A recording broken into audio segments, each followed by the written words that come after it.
អ្នកគ្នាយកពេលព្រឹកព្រលឹមណាកុំភ្លេចអ្នកដែលចូលចិត្តកាហ្វេដឹងហើយ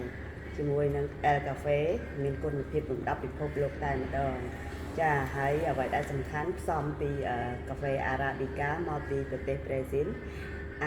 Robusta មកពីប្រទេសឥណ្ឌូនេស៊ីបូករួមជាមួយនឹងឱសថបុរាណអាចមកនឹងយិនសិននិងមរំទៀតដែលជួយឲ្យកាពះពោះវៀនរបស់យើងល្អគេងលក់ស្រួលអារម្មណ៍ស្រស់ស្រាយចានិយាយយើងភ្លេចចាក់លងអារម្មណ៍ជាមួយនឹង L កាហ្វេស្រស់ស្រាយគ្រប់ពេលដែលញ៉ាំចាអញ្ចឹងកុំភ្លេចណាវាយ៉ាងមិនដែលញៀនកាហ្វេឯងប៉ុន្តែញ៉ាំ20ឆ្នាំឯងអត់បាន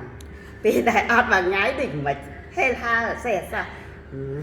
អ្នកចេះញ៉ាំកាហ្វេដឹងហើយតោះកុំភ្លេចសាកជាមួយនឹង L កាហ្វេ